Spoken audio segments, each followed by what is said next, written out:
his first newborn hearing screen at the hospital. Then he failed 2 more. After telling us not to worry, it was probably just fluid buildup, we were discharged from the hospital with a referral to our local audiologist.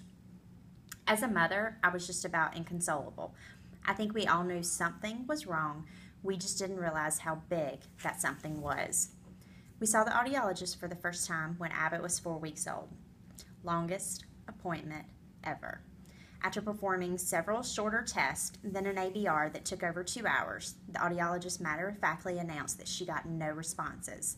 Being naive and having no idea what all these tests were, I thought, and said out loud, "No responses. That's a good thing, right?" The audiologist shook her head no. "So he didn't hear anything?" Again, she shook her head no. "So are you telling me our son is deaf?" "Yes," she said. As she was leaving the room, she handed my husband and I a book, instructed us to read it thoroughly, and to call her in a week. No responses. He can't hear. He's deaf. 1,000 thoughts and emotions were swirling through my mind and body. For lack of not knowing how else to react, I cried. Not just cried, but sobbed, an uncontrollable sob. Standing in the audiology room, I truly thought my world had come to a halt. We didn't have a single person in our family with hearing loss. So how could this be? Then I very quickly became angry. Why my son? Why our family? Why? For the longest time, anger consumed every fiber of my being. It was almost overpowering. I was worried about him being picked on in school. Would he be able to hear the church choir singing Amazing Grace? Would he be able to have a normal childhood or attend a normal classroom? All these thoughts tormented me and kept me awake at night. My way of dealing with this diagnosis was to dive headfirst into action. My husband and I knew immediately and without hesitation that we wanted Abbott to one day be able to listen and speak. We knew that cochlear implants would give him the best opportunity to achieve that goal, and so began our journey. Before long, we had fulfilled all the requirements for getting a cochlear implant, except one small detail, that dirty 4-letter word, insurance. We needed approval from our insurance company. As expected, we were denied. Abbott was much younger than the FDA recommended age of implantation of 1 year. He hadn't even celebrated his 1.5-year-old birthday yet. It was unfathomable to me that he would have to wait until he was a year old to hear my voice. We filed an appeal with insurance and won, and at just 5 months and 1 week old, Abbott received his first cochlear implant. He was activated and heard our voices for the first time 1 month later. We knew immediately that Abbott was getting benefit from his implant.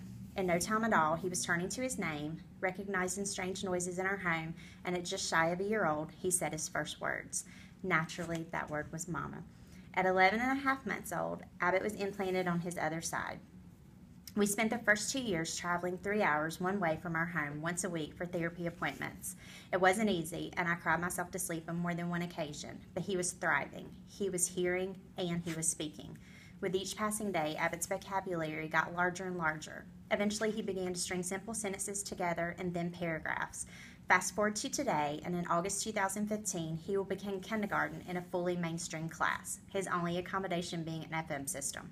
We turned a baby that couldn't hear into a 4-year-old that never shuts up.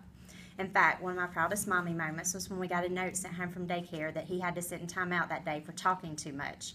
I know I shouldn't have, but in my mind, I was secretly high-fiving my little guy for getting in trouble for talking.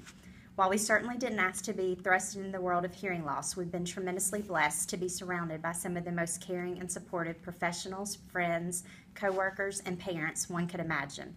I couldn't imagine going through this process without the support of other parents that we've met in real life or online. All of us have a common goal, and that's to help our little ones lead happy and successful lives, achieving whatever goals they set their little hearts to achieve. Cochlear implants have changed our lives in ways that words simply can't adequately describe. The look on Abbott's face when he heard our voices for the first time made all the tears, struggles, fights with insurance, fears, time off work, miles logged to and from appointments. It made it all worth it, and we feel so blessed to have such an amazing success story to share with people like you. Abbott may have been born deaf, but he has proven to all of us that he was simply waiting to hear.